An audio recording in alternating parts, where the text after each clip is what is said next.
Namo tassa bhagavato arahato samma sambuddhassa. Namo tassa bhagavato arahato samma sambuddhassa. Namo tassa bhagavato arahato samma sambuddhassa. Terpujilah Sang Bhagawa yang Maha Suci, yang telah mencapai penerangan sempurna. Terpujilah Sang Bhagawa yang Maha Suci, yang telah mencapai penerangan sempurna. Terpujilah Sang Bhagawa yang Maha Suci, yang telah mencapai penerangan sempurna. Kepada para upasaka-upasika yang hadir saat ini, marilah kita sekali lagi meninggikan atau memuja Sang Buddha dengan ucapan Namo Buddhaya.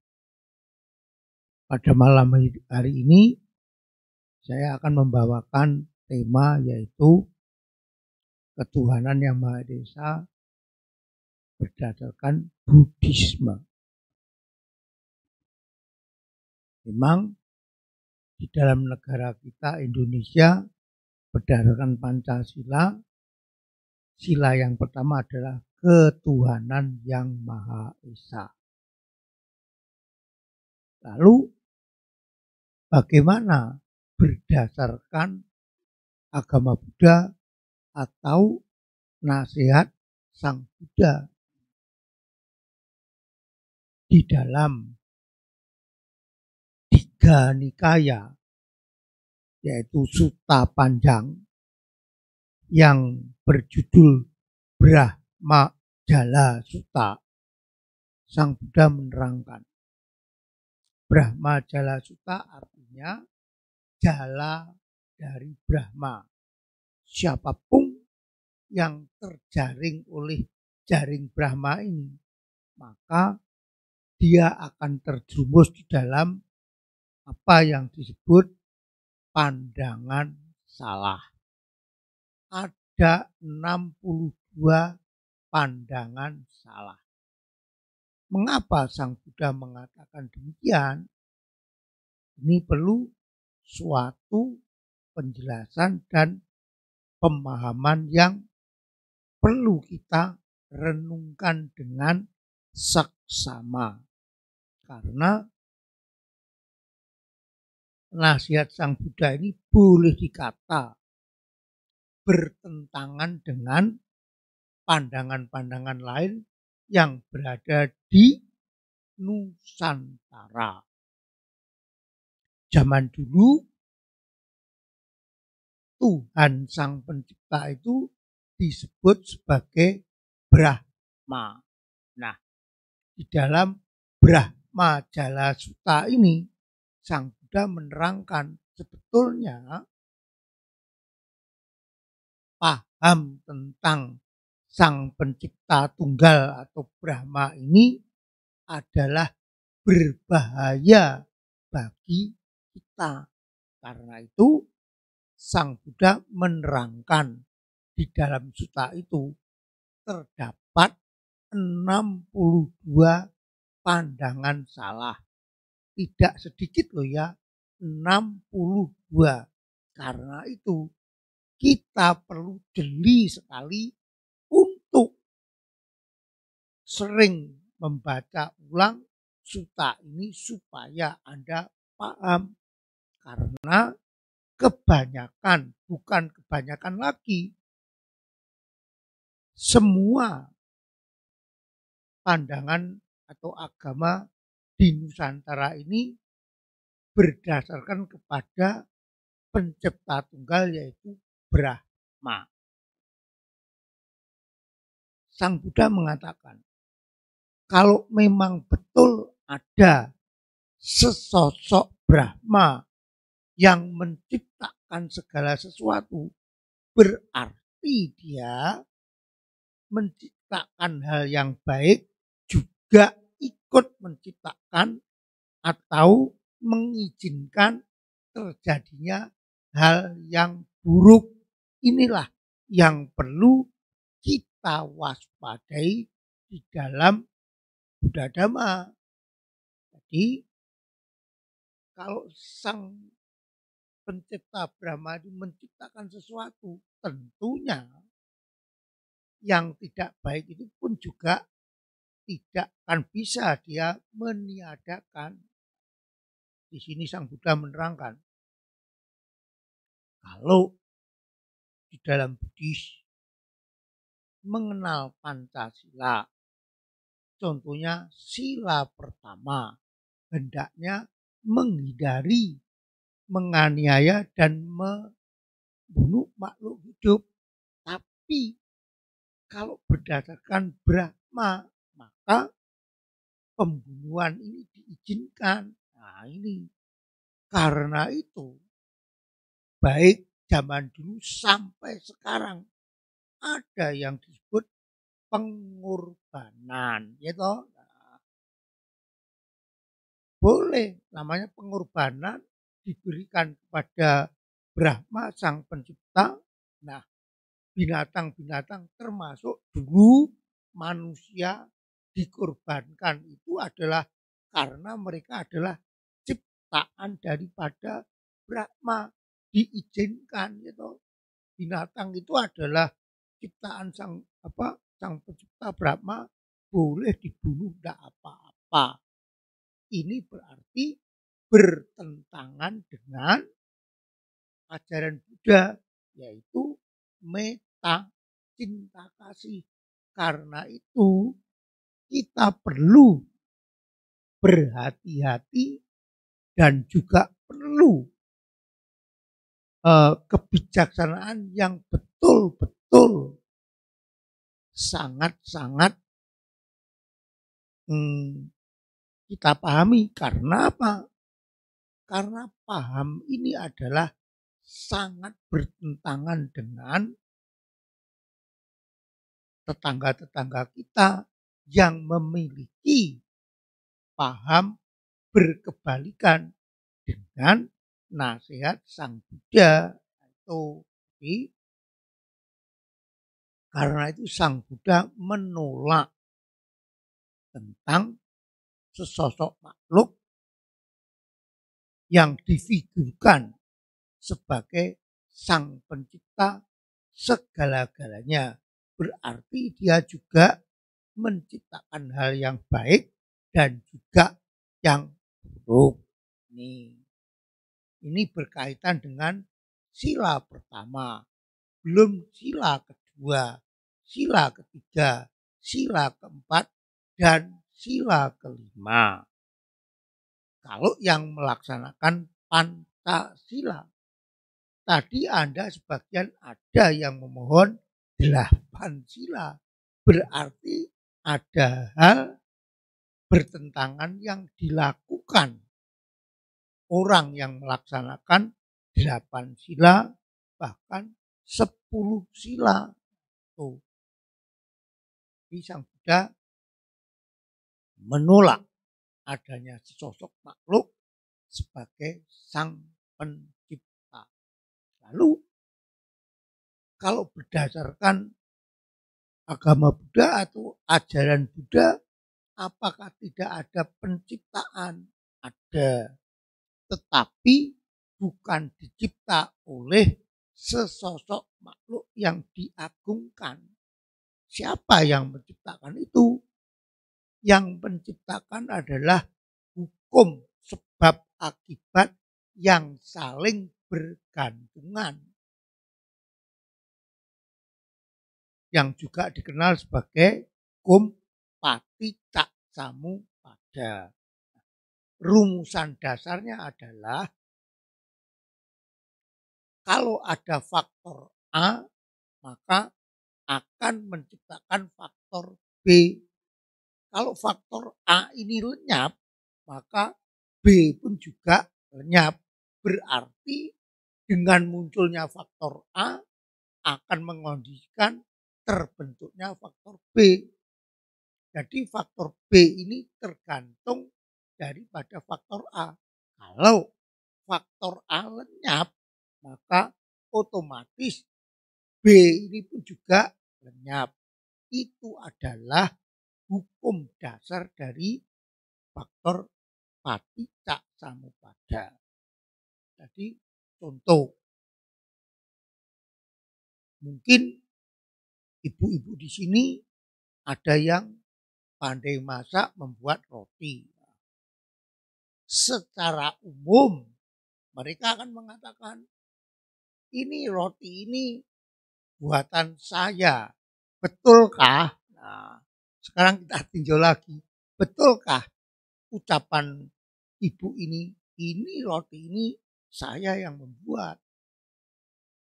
Nah, kita tinjau dulu dari bahan roti, yaitu dari tepung.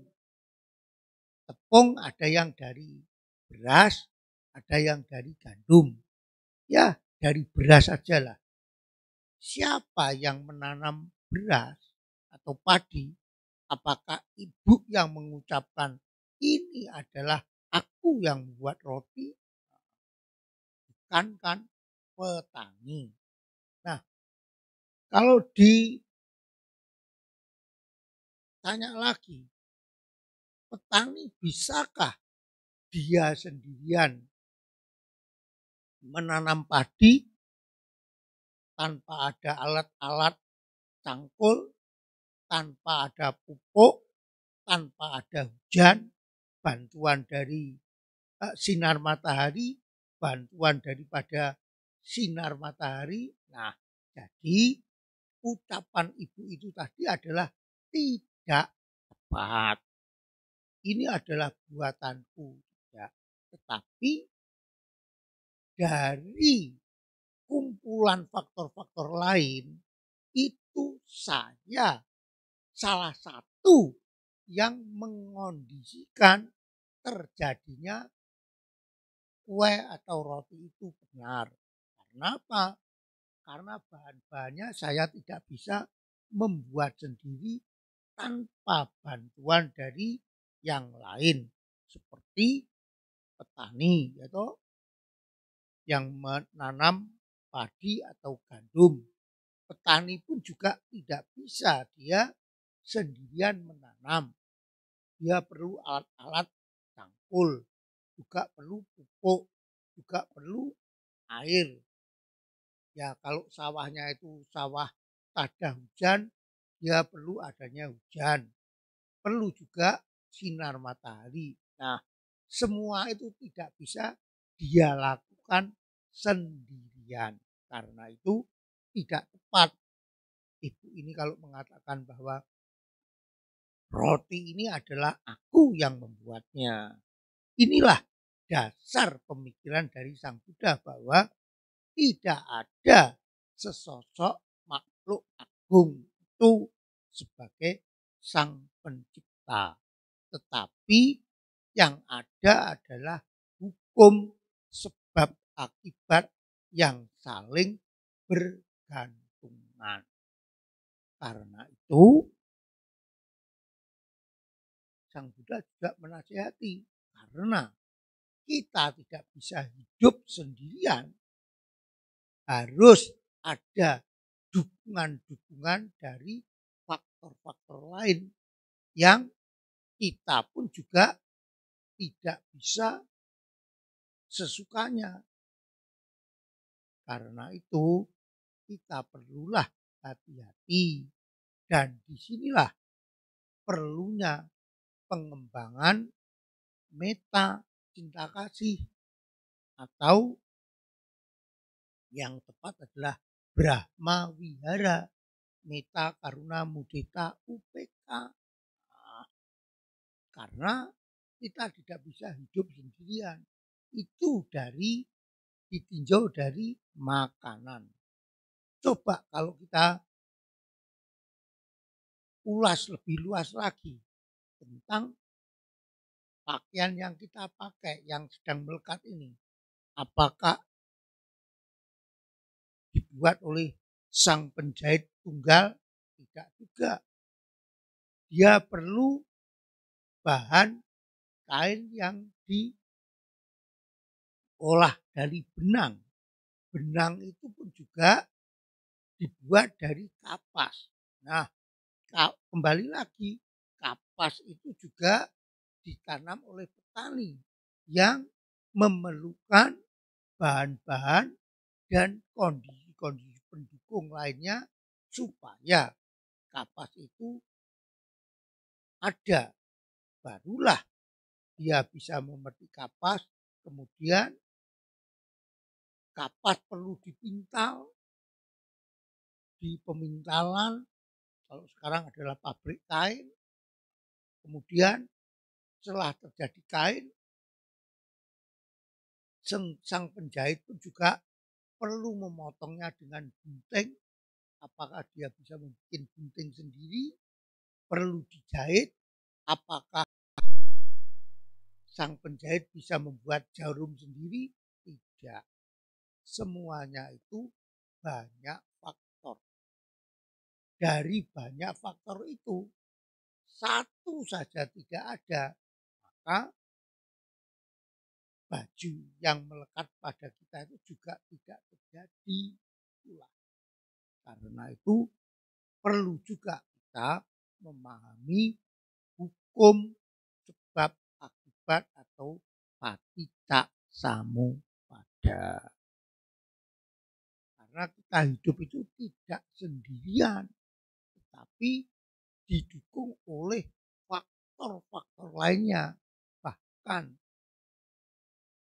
makhluk yang kecil, bahkan tidak tampak pun juga ikut mengondisikan terjadinya sesuatu.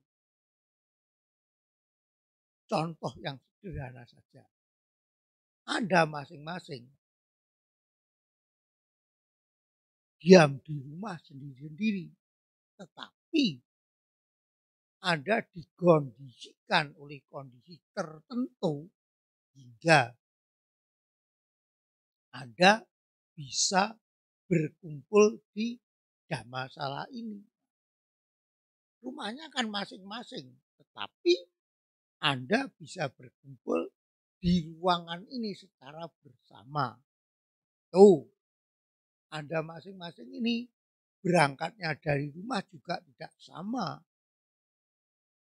Jaraknya tidak sama, waktunya juga tidak sama. Ada yang berkendaraan mobil, ada yang berkendaraan sepeda motor atau apapun. Pokoknya membantu Anda sekalian sampai ke Dhammasala ini. Walaupun dulunya adalah berbeda-beda. Itulah perlunya kita memahami hukum faktor paticca samuppada. Itu secara dasar dengan adanya faktor A, maka dia akan mengondisikan terbentuknya faktor B. Kalau faktor A lenyap, maka B itu pun lenyap. Nah, dari sini pun kita juga mengetahui dari dasar yang sangat dasar ini, dari faktor A menimbulkan B. Kalau A lenyap, B pun juga lenyap.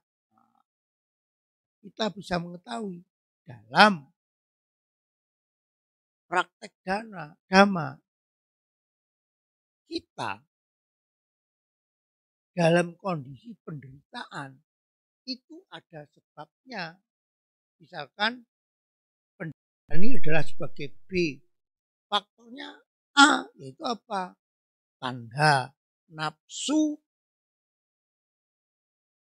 yang terus-menerus membentuk kekotoran batin hingga kondisi terjadinya penderitaan, yaitu duka samudaya caca yang diterangkan di dalam 4 kebenaran mulia yang kedua. Terjadilah penderitaan. Kalau penyebabnya lenyap, ya otomatis penderitaannya lenyap. Nah, dengan kita memahami secara dasar hukum paticca samuppada, kita tahu, oh penderitaan ini ada. Ada karena ada sebabnya. Sebabnya apa? Sebabnya adalah tanda nafsu indria. Nah, kalau begitu dia sebagai penyebabnya, ya kita lenyapkan.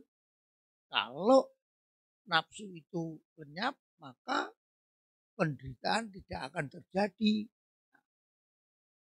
Kemudian kita cari lagi nafsu indria tanda itu dari mana?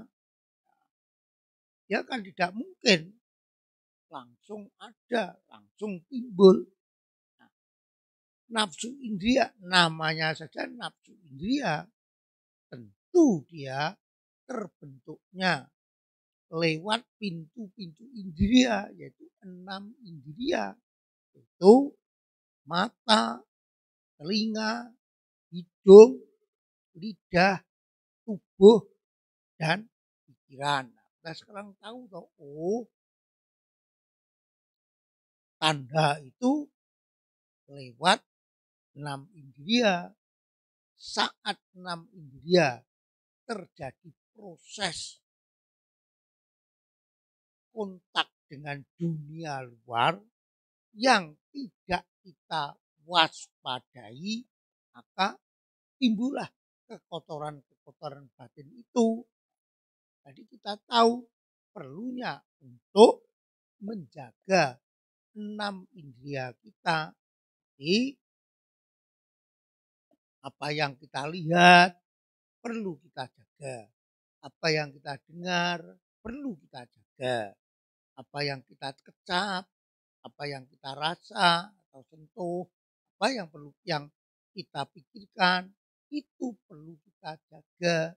Karena itu Anda diberikan 5 latihan sila atau 8 latihan 8 sila, juga 10 sila. Itu semua adalah untuk membatasi supaya 6 indria kita itu saat kontak dengan dunia luar tidak terjadi kekotoran batin. Dengan demikian, kalau Anda melaksanakan sila dengan baik, maka kekotoran-kekotoran batin yang kasar yang dapat menjerumuskan Anda ke alam-alam penderitaan atau alam apa ya, itu dapat dipotong, dicegah. Karena itu Anda diharapkan untuk menghindari membunuh, ya toh? Menghindari mengambil barang yang tidak diberikan, menghindari perbuatan asusila, menghindari kata-kata kasar termasuk memfitnah, menghindari penggunaan makanan minuman yang dapat melemahkan kesadaran. Kalau zaman dulu cuma arak atau sura, tapi jangan zaman sekarang lebih luas lagi. Seperti apa? Ekstasi, ganja, dan sebagainya.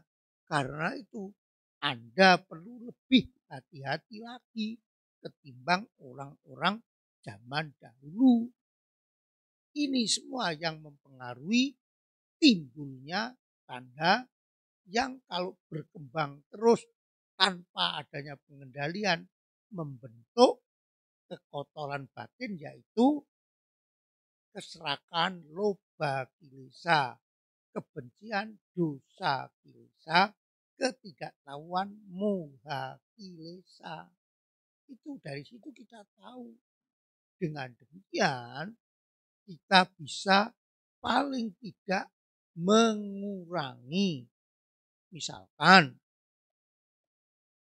ada 100 kekotoran batin yang akan membuat penderitaan, dengan kita melaksanakan 5, 8 atau 10 sila, maka yang membuat kasar-kasar hingga Anda terjerumus di dalam alam apa ya, itu dapat dicegah. Setelah itu Anda akan mulai berusaha mengikis kekotoran batin yang lebih halus, yaitu dengan apa? Dengan melakukan meditasi. Jadi, meditasi fungsinya adalah untuk mengikis kekotoran batin yang lebih halus. Dan kalau Anda lebih tekun lagi, maksudnya latihannya bisa berkembang lebih baik, maka Anda diarahkan untuk melaksanakan apa yang disebut Vipassana Bhavana. Nah, Vipassana Bhavana adalah salah satu cara untuk mengembangkan panya, kebijaksanaan. Nah, panya inilah yang fungsinya untuk mencabut akar kekotoran batin yang sangat keruh. Dengan Anda melaksanakan itu, melaksanakan Vipassana Bhavana, Anda akan memperoleh apa yang disebut nyana, yaitu pengetahuan-pengetahuan yang berguna untuk mengikis kekotoran batin hingga Anda setahap demi setahap mencapai tataran Arya atau makhluk suci, yaitu Sotapati Magapala, Sakadagami Magapala, Anagami Magapala, dan akhirnya adalah Arahanta Magapala. Saat Anda mencapai Arahanta, maka kekotoran batin Anda bersih dan mencapai kebebasan yang disebut Nibbana. Jadi dari sini Anda tahu bahwa banyak khalayak umum salah mengatakan bahwa Nibbana atau nirwana itu surga. Bukan. Surga bukanlah nirwana, bukan nibbana. Surga adalah surga. Nibbana adalah nibbana. Jadi Anda jelas. Surga adalah alam-alam bahagia yang dicapai oleh orang-orang yang melakukan kama-kama baik, tidak membuat kama buruk. Kalau nibbana itu adalah lenyapnya penderitaan, terbebasnya batin ini dari penderitaan, itulah nibbana. Kalau mau mencapai surga, kita harus meninggal dulu. Nah, dengan meninggal maka batin kita akan istilahnya pindah alam. Dari alam manusia ini ke alam surga yang jumlahnya juga banyak. Tapi kalau nibbana, Anda harus melaksanakannya dalam waktu yang masih hidup. Ini adalah perbedaannya. Kalau Anda meninggal harus mengulang lagi. Anda terlahir lagi, kemudian Anda dalam kehidupan ini Anda gunakan untuk membersihkan kekotoran batin Anda sampai tingkatan mana, yaitu sedikit demi sedikit Anda kikis kotoran batin itu. Memang tidak bisa kita capai dalam waktu yang singkat. Tidak dapat kita capai dalam waktu yang singkat. Dalam satu kehidupan, dua kehidupan, bahkan mungkin beberapa kehidupan yang disebut kapa. Itu pun juga perlu suatu usaha yang tekun, tidak terputus-putus. Memang usahanya sangat lama. Kalau kita melihat gambar Paticca Samuppada di luar lingkaran itu, terutama di bagian bawah, kan ada ekor seperti macan yang melingkar-lingkar sangat panjang. Itulah artinya kekotoran batin ini terbentuk dalam waktu yang sangat lama, sangat panjang. Karena itu Sang Buddha tidak menerangkan kapan awal daripada kekotoran batin itu terbentuk atau awija itu terbentuk, tidak tahu. Karena di situ digambarkan ekor yang sangat panjang, ujungnya tidak tahu. Dari sini kita memahami, kita perlu tahu itu. Dan yang juga penting kita ketahui juga bahwa antara awija dan moha itu juga ada perbedaannya.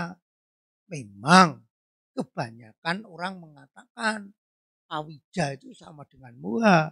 Tetapi kalau kita lihat di dalam hukum Paticcasamuppada bahwa awija dan moha itu tidak sama. Buktinya apa? Buktinya di dalam lingkaran Paticcasamuppada yang terdapat 12 faktor yang digambarkan rantai-rantai. Nah, awija itu digambarkan sebagai orang buta. Nah, sedangkan moha digambarkan di tengah lingkaran Paticcasamuppada, yaitu digambarkan sebagai 3 binatang, yaitu babi yang menggigit ekor ular, ular menggigit ekor ayam jantan menggigit ekor babi. Jadi ini saling berputar. Nah, moha diterangkan di tengah-tengah, bukan di dalam lingkaran Paticcasamuppada. Karena itu, moha adalah kekotoran batin. Sedangkan awija sebagai faktor penyebab atau pengondisi. Ini yang perlu kita ketahui. Contohnya, kalau kita sakit batuk, kemudian tidak sembuh-sembuh, kita periksa ke dokter. Kasih tahu sama dokter, oh sakit batukmu itu adalah dikarenakan kamu merokok. Kalau kamu ingin sembuh, berhentilah merokok. Nah, dulunya dia tidak tahu bahwa batuknya itu dikarenakan apa. Sekarang kan tahu bahwa batuknya itu dikarenakan rokok.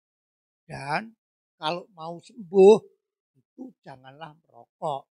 Jadi dulunya dia adalah awija, tidak tahu kalau penyakitnya itu dikarenakan rokok.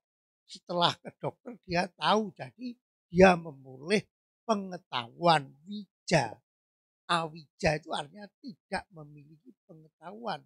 Tetapi dasar dia bandel, sudah tahu tetap merokok. Nah, tetap merokok karena sudah tahu, inilah disebut moha. Jadi tahu ya bedanya. Moha itu bandel, kepala batu. Awija itu tidak memiliki pengetahuan. Kalau di dalam dhamma yang disebut awija itu apa? Tidak memahami, mengetahui 4 kebenaran mulia. Dari sini Anda tahu dari 4 kebenaran mulia, Anda juga akan tahu bahwa kekotoran batin yang terbentuk karena tanda itu perlu dilenyapkan. Itu apa? Yaitu kekotoran batin yang berbentuk ayam jago, yaitu loba kilesa, kekotoran batin yang berbentuk ular atau dosa kilesa, dan kekotoran batin yang berbentuk babi, yaitu moha kilesa. Moha ini adalah kekotoran batin atau kepala batu seperti orang yang sakit batuk karena merokok, tetapi sudah dikasih tahu oleh dokter, tetapi dia tetap merokok. Jadi moha. Jadi Anda tahu toh sekarang apa yang disebut awija, apa yang disebut moha. Awija karena kita tidak mengenal 4 kebenaran mulia. Karena itu di dalam kita memperdalam dhamma, menembus 4 kebenaran mulia itu adalah hal yang penting dan merupakan hal yang awal. Dengan kita memahami 4 kebenaran mulia, kita tahu kebenaran itu apa, penyebabnya apa, dapat dilenyapkan atau tidak, cara untuk melenyapkan dikasih tahu. Jadi ada 4 kebenaran. Kebenaran yang pertama adalah dukkha satta. Kebenaran yang kedua disebut dukkha samudaya satta. Kebenaran ketiga adalah dukkha nirodha satta. Kebenaran keempat disebut magga satta. Nah, dari Anda memahami 4 kebenaran ini, maka Anda tahu bahwa kebenaran keempat inilah yang merupakan jalan atau cara untuk membebaskan diri kita dari penderitaan. Lalu, apa yang disebut dukkha satta atau kebenaran tentang dukkha? Di dalam Dhamma Niyama Sutta, Sang Buddha menerangkan bahwa ada 3 hal yang pasti muncul, baik itu sang Tathagata ada atau tidak ada di dunia, tapi 3 sifat ini selalu muncul. Apa itu? Yang pertama adalah sifat anicca, perubahan. Yang kedua adalah dukkha atau sifat yang menekan, tidak bisa bertahan lama. Yang ketiga adalah anatta. 3 sifat ini selalu ada, tidak tergantung pada munculnya sang Tathagata. Jadi sang Tathagata muncul di dunia atau tidak, 3 karakter ini selalu ada dan mempengaruhi semua apa yang ada di dunia. Karena itu terbentuklah dukkha. Jadi dari sini kita tahu bahwa dukkha itu sebetulnya adalah segala sesuatu itu tidak bisa terbebas daripada anicca, dukkha, dan anatta. Kalau Anda bisa memahami ini, maka Anda menjadi lebih ringan, tidak terlalu berat. Anda seperti bahwa musim hujan ya memang waktunya hujan. Kalau ada awan mendung dan nanti sebentar lagi hujan, itu adalah hal yang wajar. Jadi Anda kan bisa bersiap-siap oh ini mendung, saya mau pergi. Kalau tidak punya kendaraan ya jalan. Tetapi sebelum hujan kita bawa payung dulu lah. Kita akan tahu adanya tanda-tanda mau hujan. Demikian juga kalau Anda memahami 4 kebenaran mulia, terutama tentang duka saja, Anda tahu bahwa duka itu apa? Duka itu adalah karena adanya pengaruh dari 3 sifat ini, yaitu anicca, dukkha, dan anatta, atau yang juga disebut tilakkhana. Karena itu orang yang memahami tilakkhana berarti mereka tahu jalan untuk mencapai nibbana. Jadi memahami tilakkhana atau tegasnya tilakkhana itu sebagai pintu gerbang untuk mencapai nibbana. Jadi ada 3. 1 pengertian tentang anicca, 2 pengertian tentang dukkha, 3 pengertian tentang anatta. Karena itu di dalam Tilakkhana-kata disebutkan sabe sangkara anicati yada panyaya pasati attani pindanti duke esa magus wisudia. Para bijaksanawan yang memahami tentang anicca maka dia akan jenuh terhadap penderitaan. Kejenuhan terhadap penderitaan ini merupakan salah satu jalan kebebasan.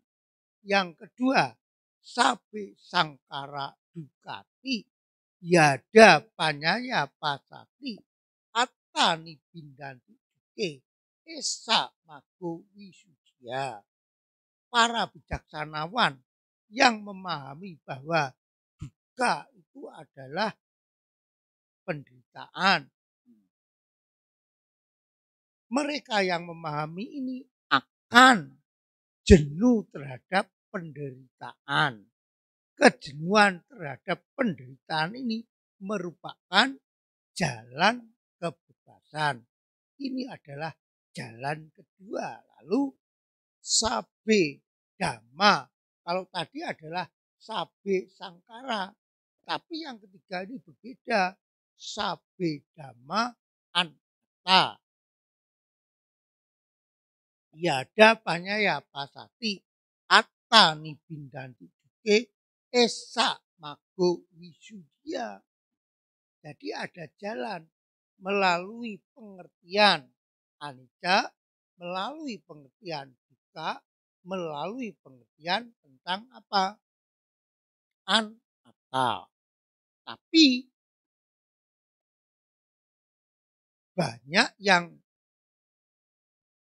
tidak jelas tentang nibbindanti duke, yaitu apa? Jenuh terhadap penderitaan. Nah, kita ini semua hidup di dalam lingkungan penderitaan. Jadi kita tidak bisa melihat secara jelas apa itu penderitaan. Lalu apa yang disebut jenuh terhadap penderitaan. Karena jenuh terhadap penderitaan merupakan jalan kebebasan. Kalau kita tidak tahu penderitaan itu sendiri, bagaimana kita bisa bosan terhadap penderitaan itu? Untuk itu Anda perlu mempelajari di dalam dukkha saca, yaitu kebenaran tentang dukkha. Di dalam kebenaran tentang dukkha, Sang Buddha menerangkan bahwa usia tua merupakan penderitaan, gitu? Sakit merupakan penderitaan, kematian merupakan penderitaan. Berkumpul dengan orang yang dibenci merupakan penderitaan. Terpisah dengan orang yang kita cintai merupakan penderitaan. Tidak memperoleh apa yang kita inginkan merupakan penderitaan. Kemudian selanjutnya diterangkan, singkatnya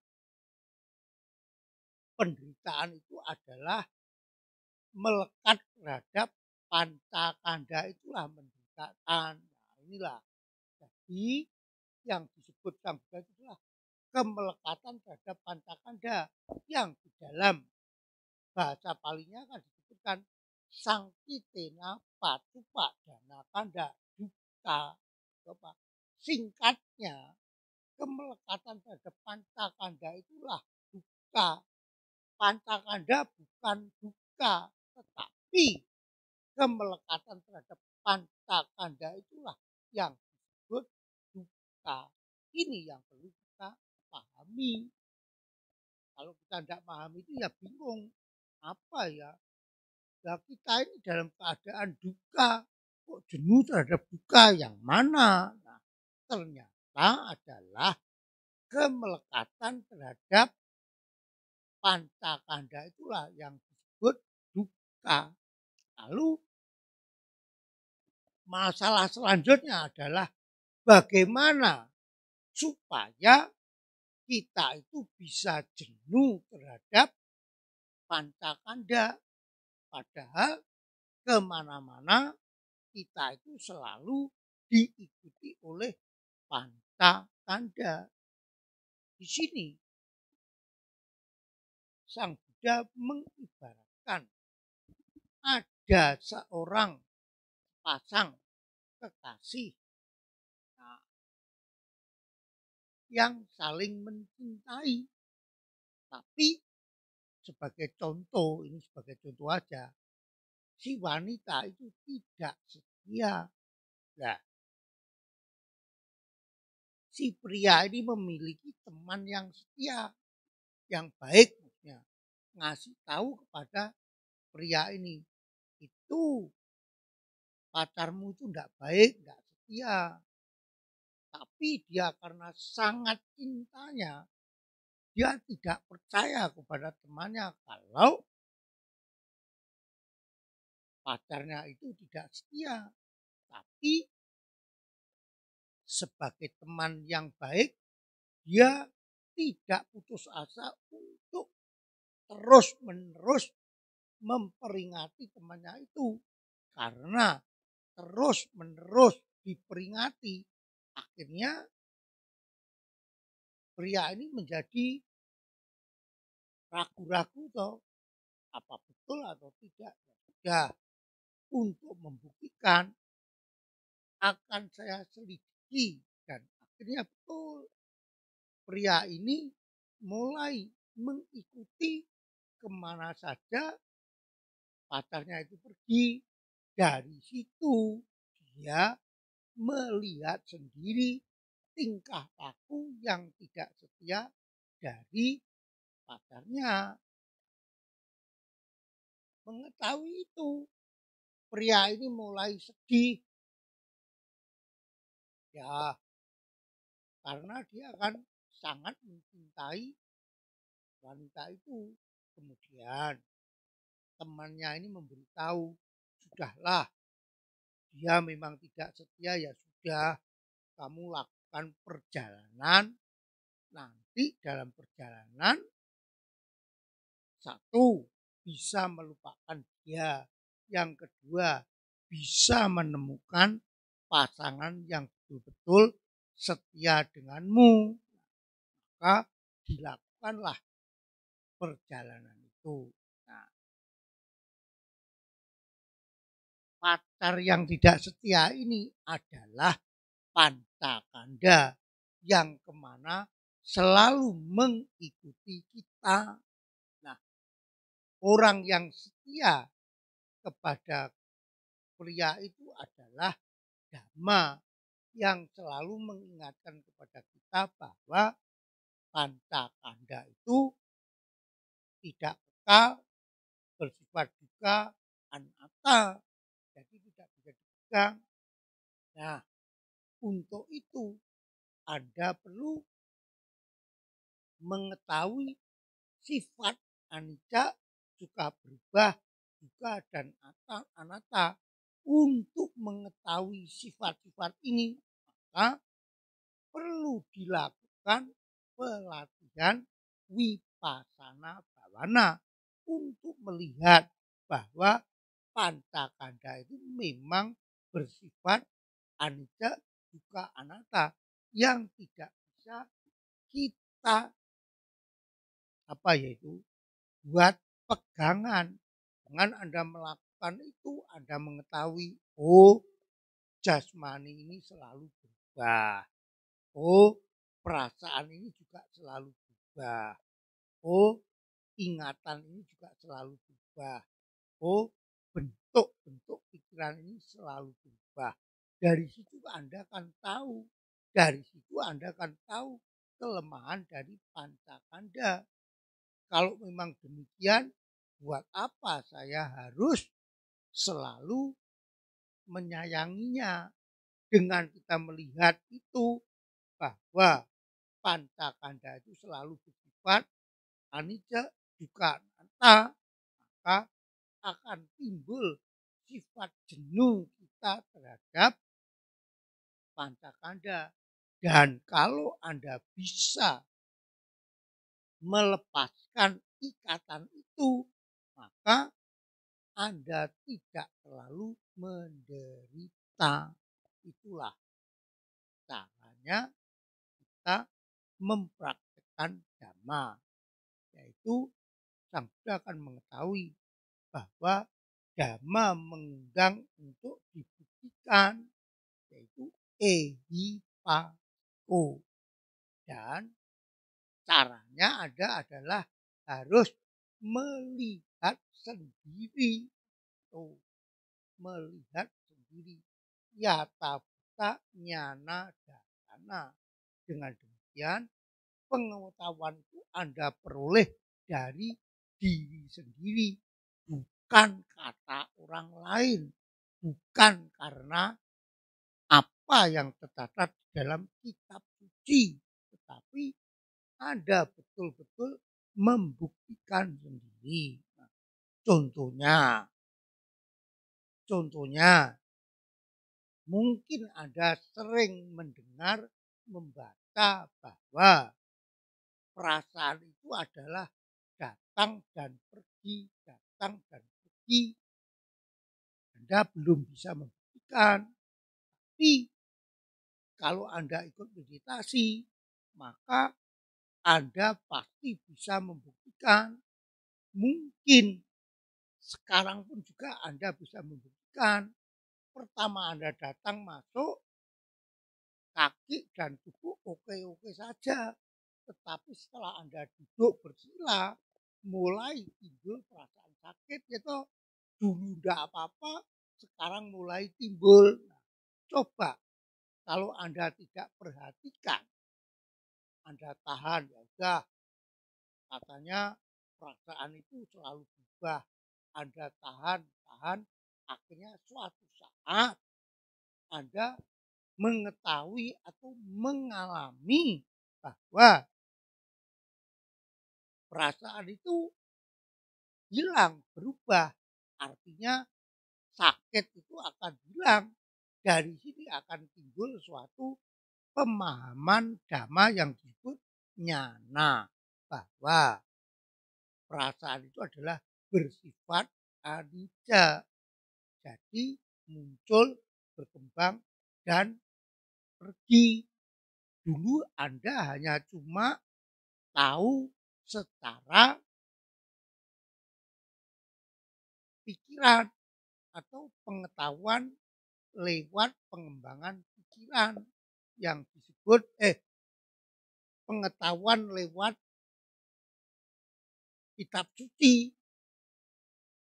atau parita, buku-buku dhamma. Itu adalah yang disebut pengetahuan lewat buku yang disebut sutta maya panya. dari situ.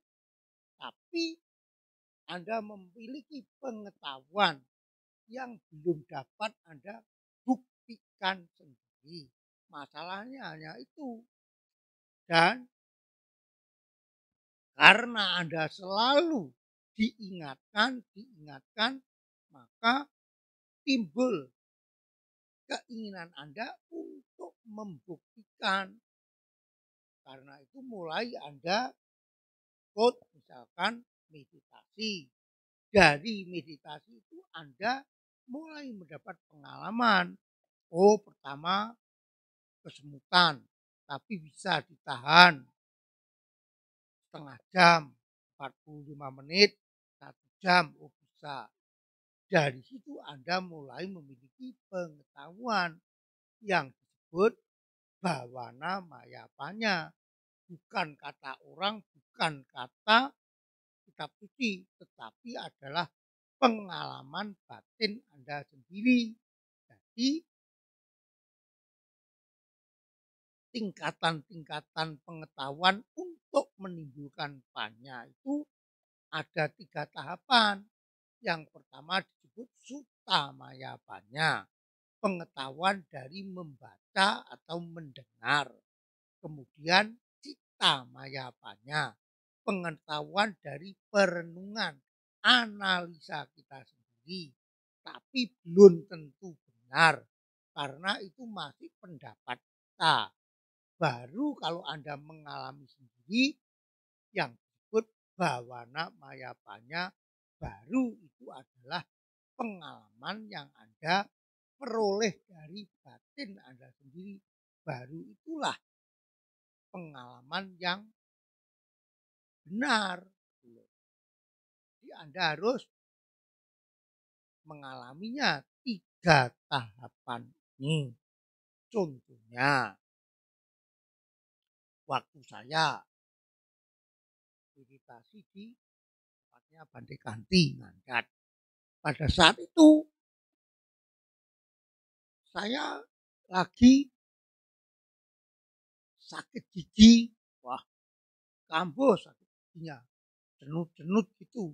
Meditasi ya enggak bisa, meditasi jalan ya tambah sakit. Tapi kan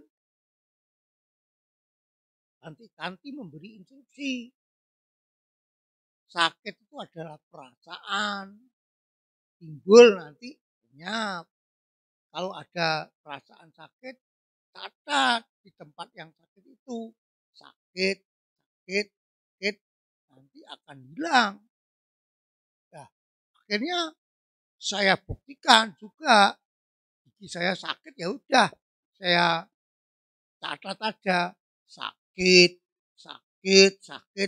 Tapi sakitnya itu tambah cenut-cenut. Waduh, tapi saya tahan terus sampai keringat saya itu keluar sejagung-jagung itu, saya sudah mau pingsan sudah. Tapi saya tahan lagi betul. Ternyata perasaan sakit itu ada limitnya, ada batas. Kalau kita bisa melewati limit itu, maka perasaan sakit itu akan turun, lama-lama lenyap. Kalau enggak kuat ya paling-paling pingsan. Tidak mati. Ya segitu aja, ya udah saya catat. Sakit. Akhirnya itu ya itu turun, Mbak, lenyap. Tapi sumber penyakitnya yaitu gigi lubang, ya harus setelah selesai pergi ke dokter ditambal, jangan dibiarkan. Itu adalah sebagai bukti bahwa memang benar perasaan itu hanyalah muncul, berkembang, dan lenyap. Ya, kita kalau nyoba gitu ya harus berkali-kali baru berhasil. Itulah yang disebut ehipasiko. Dhamma mengundang untuk dibuktikan.